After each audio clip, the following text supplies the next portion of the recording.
Hello friends, आज हम बात करने वाले हैं बियर्डो की तरफ से परफ्यूम आता है बियर्डो का विस्की स्मोक फायर बॉम्ब।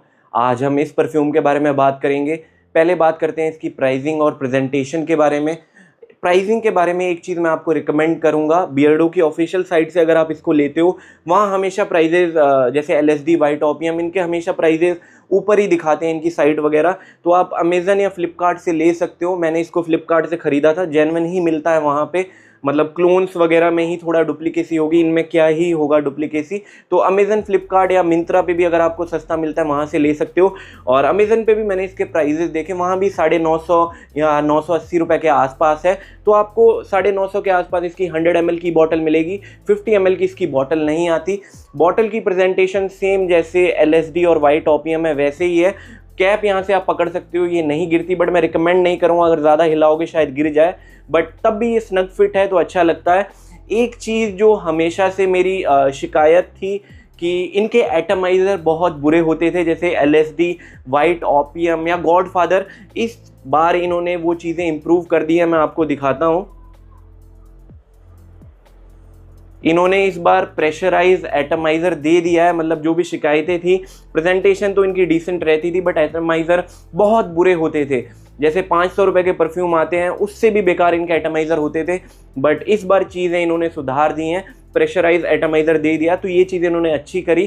क्योंकि देखो, छोटी छोटी चीज़ें, ये सब चीज़ें मैटर करती हैं अगर आप कोई परफ्यूम ले रहे हो तो। क्योंकि एटमाइज़र बॉटल की प्रेजेंटेशन भी देखने में खूबसूरत होनी चाहिए। बाकी मेन तो मैटर करता है अंदर का जूस, इसकी क्वालिटी कैसी है।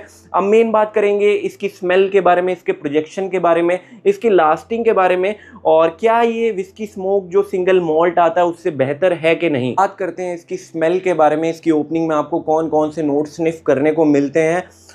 एलएसडी आया, वाइट ओपियम आया। इन्होंने इन सब के साथ कुछ चीज़ें इम्प्रूव करी, इसके साथ भी इम्प्रूव करी कि ये थोड़े कम सिंथेटिक है। जैसे गॉडफादर वगैरह पुराने इनके जितने भी परफ्यूम्स आते थे, जिस प्राइस पॉइंट पे आ रहा है थोड़ा जस्टिफाई तो करता है। उतना ज़्यादा आपको सिंथेटिक फील नहीं होगा, थोड़ा बहुत होगा, मैं बोलूँगा 7-10 मिनट के लिए मैक्स टू मैक्स। बट वो भी अल्कोहल ब्लास्ट वगैरह आपको मिलता है, थोड़ा सिंथेटिकनेस मिलेगी, वो 10 मिनट बाद चली जाएगी। तो इसकी ओपनिंग फिर भी मैं बोलूँगा बेटर है कंपेयर टू दूसरे जो बियर्डो के परफ्यूम्स आते हैं, तो उनसे थोड़ी इसकी ओपनिंग बेटर लगी। अब मेन बात करते हैं इसकी ओपनिंग के बारे में। ओपनिंग में स्प्रे करते ही इनिशियल आपको कौन कौन से नोट स्निफ करने को मिलते हैं। जैसे ही आप इसको स्प्रे करोगे, जो टोबैको का नोट है मेरे को लगता है इसमें प्रोमिनेंट आपको मिलता है। लास्ट तक जो इसमें टोबैको का नोट है वो आपको मिलेगा, जिसकी वजह से दूसरे जो नोट है उतने ज़्यादा निखर के नहीं आते। बट फिर भी जो जो नोट मिलेंगे मैं आपको बताता हूँ। ओपनिंग में इनिशियली इसका टोबैको का नोट प्रोमिनेंट रहता है, साथ साथ में आपको थोड़ा बहुत विस्की के नोट मिलेंगे। बहुत ज़्यादा बूजीनेस तो इसमें नहीं मिलेगी, जैसे वाइल्ड स्टोन का विस्की आता है वैसा नहीं है। हल्का फुल्का विस्की के इसमें नोट्स यूज़ करे गए हैं। और साथ साथ में आपको सिनेमन की थोड़ी बहुत स्पाइसीनेस मिल जाती है। और जैसे ये मिड नोट पे आता है तो फेनल के आपको नोट मिलते हैं, मतलब सौंफ के आपको नोट मिलेंगे, और जीरे के भी नोट मिल जाते हैं, क्यूमिन के। मतलब सौंफ और जीरे के नोट का इसमें आपको पता चलेगा। तो शुरुआती दौर के मेरे को लगता है 2 या मैक्स टू मैक्स 2.5 घंटे तक ये परफ्यूम थोड़ा सा टोबैको के साथ ही खेलता है। थोड़ा सा बूजीनेस और थोड़े से स्पाइसी एलिमेंट्स मिलते हैं। वैसे इसका dry down, one of the strongest dry down तो मैं नहीं बोलूँगा, बट फिर भी ड्राई डाउन में जाते जाते ये थोड़ा सा स्वीट हो जाता है। आपको टोंका बीन और वेनिला का मिठासपन मिलता है, और थोड़ा बहुत वुडी हो जाता है, आपको सिडार वुड के नोट मिल जाते हैं। शॉर्ट में इसकी सेंट प्रोफाइल के बारे में अगर मेरे को बात करनी हो तो ये एक थोड़ा सा वुडी, टोबैको बेस्ड और हल्का फुल्का स्पाइसी परफ्यूम है। जो चीज़ ये लैक कर जाता है वो थोड़ी स्वीटनेस है। ड्राई डाउन में थोड़ा टोंका बीन और जो वेनिला का स्वीटनेस है वो मिलनी चाहिए थी तो और बेहतर होता। बट शॉर्ट में, इन शॉर्ट, इसकी सेंट प्रोफाइल के बारे में बात करनी हो तो ये एक बेसिकली टोबैको बेस्ड परफ्यूम है, थोड़ा सा वुडी और स्पाइसी एलिमेंट के साथ। तो इस तरीके की है इसकी सेंट प्रोफाइल। बात करते हैं इसके प्रोजेक्शन और इसकी लास्टिंग के बारे में। तो आप ये चीज़ समझना, इसका प्रोजेक्शन और लास्टिंग डिपेंड करेगा वेदर के अकॉर्डिंग। अगर आप डे में लगा रहे हो, थोड़ी सी बहुत गर्मी पड़ रही है, ठंड बिल्कुल नहीं है, तो ये बिल्कुल परफॉर्म नहीं करेगा। परफॉर्मेंस के मामले में अगर मेरे को बताना हो तो जैसे ज़ारा का रिच वार्म एडिक्टिव आता है तो उसी तरह इस परफ्यूम को भी यूज़ करना है। ठंड होनी चाहिए और मैं रिकमेंड करूँगा आप इसे इवनिंग में ही यूज़ करना, क्योंकि मेरे को लगता है थोड़ा सा गलत टाइम पे ये रिलीज़ हुआ है। जैन का ऑलमोस्ट एंड आने वाला है। अगर ये बाय चांस अक्टूबर में लॉन्च हुआ होता तो मतलब और ज़्यादा हाइप में आ जाता। अक्टूबर टू मार्च ही इसको यूज़ करना है। आप उसके अलावा मतलब जो समर आती है उसमें भी यूज़ नहीं कर सकते, इवन मॉनसून में यूज़ नहीं कर सकते, सिर्फ ठंडी के लिए बनाया गया परफ्यूम है, मतलब अक्टूबर से मार्च तक। तो अगर आप शाम को वियर करते हो उस अकॉर्डिंग ही मैं इसका प्रोजेक्शन और लास्टिंग बता रहा हूँ। डे में शायद अगर ठंड नहीं है उतनी ज़्यादा परफॉर्म नहीं करेगा, अगर कोई ह्यूमिड शहर पे लगाता है वहाँ ये बिल्कुल परफॉर्मेंस नहीं देगा। इसलिए मैंने बोला कि जैसे ज़ारा का रिच वार्म एडिक्टिव यूज़ करने लायक है, वैसे ही इसको भी समझना। तो मैं बताता हूँ इवनिंग के अकॉर्डिंग, जब मैं इसको इवनिंग में यूज़ कर रहा था उस अकॉर्डिंग मेरे को परफॉर्मेंस कैसी मिल रही है। और इसको हैवी स्प्रेस करने की बिल्कुल ज़रूरत नहीं है, बट फिर भी आप इसके 9 से 11 स्प्रेस लगाते हो कपड़े और स्किन पे मिला के, तो 1 घंटा 20 मिनट से लेके 1.5 घंटे का अच्छा प्रोजेक्शन मिल जाता है। मेरे को मॉडरेट प्रोजेक्शन है, दूसरे बियर्डो के परफ्यूम से थोड़ा अच्छा प्रोजेक्शन मिलता है। बट एक चीज़ का ध्यान रखना, शाम को ठंड होती है, 7 बजे के बाद ही मैं इसको वियर कर रहा था तो और ज़्यादा ठंडा मौसम हो जाता है, क्योंकि डे में भी एक्सपेरिमेंट करा, उतना ज़्यादा प्रोजेक्ट नहीं कर रहा था, मतलब 45 मिनट से लेके 50 मिनट में इसका प्रोजेक्शन खत्म हो रहा था। बट ठंडे इन्वायरमेंट में अगर मैं लगा के कहीं जा रहा हूँ तो ये 1 घंटा 20 मिनट से लेके 1.5 घंटे का प्रोजेक्शन मॉडरेट ही मिलेगा। आप ऐसा मत समझना कि थोड़ा हाई या 20 मोड काइंड ऑफ मिलेगा, बट सेटिस्फाइंग है। अगर आपके आसपास कोई आता है, अगर आप कोई रूम वगैरह में जाते हो, लोगों को पता चलेगा, तो 1.5 घंटे का प्रोजेक्शन बियर्डो की तरफ से एक डिसेंट है। अब तक के जिनके इतने भी रिलीज परफ्यूम हुए हैं उनसे ये अच्छा प्रोजेक्शन दे रहा है, बट मॉडरेट है, ये चीज़ का ध्यान रखना। 9 से 11 स्प्रेज आपको लगाने पड़ेंगे। और एक और चीज़ मैं बताता हूँ इसकी लास्टिंग के बारे में। अगर मैं 9 से 11 स्प्रे स्किन पे लगाता हूँ तो स्किन पे उतना ज़्यादा ये नहीं टिक रहा है। स्किन पे मैक्स टू मैक्स ये 4 घंटा ही टिक रहा है, 4 घंटा स्ट्रेच कर रहा है। बट कपड़ों पे मैं रिकमेंड करूँगा, कपड़ों पे इसको मैं लगाता हूँ तो 5.5 से लेके 6 घंटा, इवन 6.5 घंटा स्ट्रेच कर जाता है। तो आप इसको मैं रिकमेंड करूंगा, आप इसको कपड़ों पे लगाओ तो आपको इससे अच्छी परफॉर्मेंस मिलेगी। तो 9 से 11 स्प्रे में 1 घंटा 20 मिनट से लेके 1.5 घंटे का प्रोजेक्शन मॉडरेट मिलेगा, और स्किन पे इसकी लास्टिंग मिलेगी 3.5 से लेके 4 घंटा मैक्स, और कपड़ों पे 6 से लेके 6.5 घंटा। तो इस तरीके का इसका प्रोजेक्शन और इसकी लास्टिंग। अब बात करते हैं कौन कब इसे कौन से वेदर पे लगा सकता है। और उससे पहले एक चीज़ मैं आपको बताना भूल गई, किसका क्लोन है, क्योंकि ये इन्होंने कुछ ग्राउंड ब्रेकिंग चीज़ तो निकाली नहीं है। थोड़ा बहुत सिमिलरिटीज़ आपको मिलेगी, 1 to 1 क्लोन नहीं बोल रहा हूँ। अगर थोड़ा सा स्पाइसीनेस और मिलती और जो स्वीट वैनिला और टोंका बीन का टच मिलता तो मैं बोलता इसको ये 1 to 1 क्लोन है स्पाइस बॉम्ब एक्सट्रीम का। बट अभी इसको वैसा मत समझना, बट वैसा ही सिमिलर डीएनए है। अगर आपको स्पाइस बॉम्ब एक्सट्रीम पसंद आता है तो उससे सिमिलर आपको कुछ डिफरेंसेस हैं, थोड़ी ऊपर नीचे चीज़ें हैं, जैसे कि इसमें स्पाइसी एलिमेंट ये मिस कर जाता है, टोबैको इसमें थोड़ा सा ओवर पावरिंग है, और स्वीटनेस ये लैक कर जाता है। बट फिर भी इन्होंने कुछ डिफरेंट बनाने की कोशिश करी है, क्योंकि स्पाइस बॉम्ब एक्सट्रीम के इंडियन मार्केट में बहुत ज़्यादा क्लोन नहीं है। फ्रेगनेंस वर्ल्ड मतलब फ्रेंच एवेन्यू का क्लोन है, बट वो 1500-1600 रुपये का आता है। बट फिर भी मैं बोलूँगा 1 to 1 क्लोन समझ के मत लेना, क्योंकि डीएनए वैसा है, मतलब सिमिलरिटीज़ मिलेंगी, बट एग्जैक्ट क्लोन वैसा नहीं है, तो उस दिशा में जाता है। तो ये चीज़ आप बस समझना। अब मेन बात करते हैं किन लोगों को ये पसंद आएगा। तो ये टीन्स को तो बिल्कुल नापसंद आएगा, उनके लिए बिल्कुल नहीं बनाया गया है।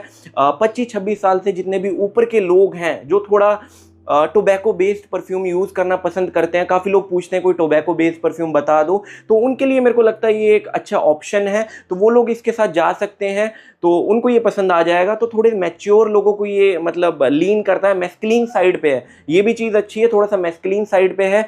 टीन्स वगैरह तो इससे दूर ही रहें। तो मैस्कुलिन साइड पे जैसे वाइल्ड स्टोन का विस्की था, विस्की के नोट उतने प्रीमियम इसमें नहीं मिलते, अच्छी चीज़ है, उतना ज़्यादा बूजी नहीं है। बट टोबैको का नोट थोड़ा ज़्यादा प्रोमिनेंट है। जैसे वाइल्ड स्टोन विस्की में विस्की का नोट शाइन करता था, इसमें टोबैको का नोट शाइन करता है। तो मैच्योर लोगों को ये पसंद आ जाएगा।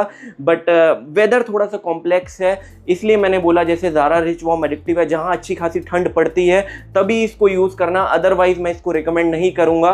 क्योंकि आप इसको नॉर्मल वेदर में लगा के जाओगे तो किसी को ऑफेंसिव भी लग सकता है टोबैको के नोट की वजह से। इसको एक और चीज़ मैं बोलना चाहूँगा, आप इसको लेयर कर सकते हो। जैसे कि ज़ारा का रिच वार्म एडिक्टिव आता है नॉर्मल वर्जन, वो टोबैको कलेक्शन था, बट वो उसमें टोबैको का कुछ यूज़ हुआ नहीं है। तो दोनों को मैंने एक्सपेरिमेंट करा, इसको और इसको लगा के दोनों की जो खुशबू मिलती है, मतलब 8 से 9 स्प्रे इसके मैं लगाता हूँ, 4 से 5 इसके, तो बेहद खूबसूरत, मतलब एक नया सेंट प्रोफाइल आपको मिल जाएगी, टोबैको भी मिल जाएगा। ये sweet actually vanilla based perfume है, थोड़ा बूजीनेस के साथ, तो अलग एक आप सेंट ट्रेल बना के अपने आसपास चलोगे। तो मैं रिकमेंड करूंगा जिनके पास ज़ारा रिच वार्म एडिक्टिव है वो इसके साथ जाएं और दोनों को मतलब लेयर कर सकते हैं, काफ़ी अच्छा रहेगा। उतना बजट नहीं है कि मतलब रिच वार्म एडिक्टिव लेना है तो प्लम का 20 ml का स्मोकिंग वेनिला भी आप ले सकते हो। मेरे पास ये 50 ml की बॉटल है, 600 के अंदर काफ़ी बार मिंत्रा के साथ मिल जाती है। तो इन दोनों को भी लेयर करा तो लेयरिंग के साथ ये बहुत अच्छे स्मेल कर रहे हैं, मतलब लग रहा है मतलब 10 में से 9.5 दूंगा। बट अगर इसे मतलब सिंगल इस परफ्यूम को रेट करना हो स्मेल वाइज, देखो कुछ चीज़ें ये लैक करता है। अच्छी चीज़ क्या है, थोड़ा सा स्मूथ है, टोबैको का नोट मिलता है और कुछ अलग डीएनए इन्होंने क्रिएट करने की कोशिश करी है और थोड़ा लॉन्ग लास्टिंग है। बट कॉम्प्लेक्स थोड़ी चीज़ें ये लगती है, थोड़ा स्वीटनेस ये लैक कर जाता है, जो कि कुछ लोग एक्सपेक्ट करेंगे कि ड्राई डाउन में अगर इसका वेनिला और टोंका बीन की स्वीटनेस थोड़ी ज़्यादा होती तो बेटर होती। तभी मैंने इसलिए बोला कि आप इसके साथ लेयर करोगे तो बेहद खूबसूरत आपको सेंट प्रोफाइल मिलेगी। प्लम स्मोकिंग वेनिला के साथ लेयर कर लेना या ज़ारा का रिच वार्म एडिक्टिव के साथ, बट ज़ारा का रिच वार्म एडिक्टिव के साथ ये बेहद खूबसूरत इसकी सेंट प्रोफाइल हो जाती है। कमेंट करूँगा कि आप इसको अगर ठंडी पड़ती है तभी लीजिए, अदरवाइज आप इसको स्किप कर सकते हैं क्योंकि फेब आने वाला है, फेब और मार्च जहाँ ठंडी इलाके हैं वहाँ पड़ेगी शायद, तब आप लेके रख लो या नेक्स्ट ईयर यूज़ कर लेना। और टीन्स वगैरह दूर रहें, सिर्फ जो थोड़े से मैच्योर लोग हैं 25 साल से ऊपर के लोग इसको एंजॉय करेंगे और सिर्फ ठंडी में यूज़ करना है। इसलिए मैंने बोला एग्जाम्पल के तौर पर ज़ारा का रिच वार्म एडिक्टिव जैसे आप यूज़ करते हो वैसे ही आपको इससे यूज़ करना है। अब थोड़ा सा कंपेरिजन में मैं बता देता हूँ, जैसे विस्की स्मोक या विस्की स्मोक सिंगल मॉल्ट या बर्बन से बेटर है कि नहीं? हाँ, उनसे ये बेटर है। इन्होंने चीज़ें इंप्रूव करी हैं। वो थोड़ा सा मतलब उनको ओवर स्प्रे कर लो तो सर पे चढ़ जाते थे, बट इनके साथ ऐसा नहीं है, थोड़ा स्मूथ और प्रीमियम ये फील होता है। हाँ, फील होता है कि आपने 1000 रुपये दिए हैं। इनका LSD भी अच्छा था और इनका वाइट ऑपियम भी अच्छा था, तो ये भी रिलीज़ अच्छी है, 1000 के अंदर ये बिकेगा। बट वही है, ठंडे इलाकों के लिए ये लगाने लायक है। आप इसको डेट्स पे लगा सकते हो, इवन आप मैरिज वगैरह में भी कैरी कर सकते हो थोड़े से लाइट स्प्रेस के साथ। मैं रिकमेंड करूंगा लेयर करके मैरिज में जाओ और डेट्स पे भी लेयर करके रहो। और वैसे भी इवनिंग के टाइम कैजुअली फ्रेंड्स वगैरह के साथ जा रहे हो आप लगा सकते हो। डे में इसको बिल्कुल अवॉइड करना भाई, डे में बिल्कुल मत लगाना। अगर सिर्फ इसी की सेंट प्रोफाइल पे मेरे को इसको रेट करना हो 10 में से मैं इसे 7.5 दूंगा, बट अगर मैं इसे लेयर करता हूँ 9.5 से 10 दे दूंगा, क्योंकि उसमें जो सेंट ट्रेल इसका निकलता है बेहद खूबसूरत। और इसकी प्रोजेक्शन और लास्टिंग वाइज बजट के अकॉर्डिंग, बियर्डो के अकॉर्डिंग अगर मेरे को रेट करना हो 10 में से मैं 8.5 दूंगा, क्योंकि इन्होंने कुछ चीज़ें इंप्रूव करी हैं। रिकमेंड करने की बात होगी तो मैं एक बार के लिए इसे रिकमेंड करूंगा, जहां थोड़ा सा ठंडा इलाका है, जहां ठंड पड़ती है, वो लोग ज़रूर इसको ट्राई करें। और लेयरिंग के साथ यूज़ करते हो तो और बेटर है, जैसे मैंने एग्जाम्पल के तौर पर बताया, तो एक बार ट्राई करने लायक ज़रूर है। बट वहीं जहाँ थोड़ा सा ठंडा इन्वायरमेंट है, बाकी ह्यूमिड शहर वाले इसको स्किप कर सकते हैं, उनके लिए नहीं बनाओ। टीन्स वगैरह तो इसको स्किप कर देना। तो आज की वीडियो के लिए इतना ही। अगर वीडियो अच्छी लगे तो सपोर्ट कर सकते हो। Thank you.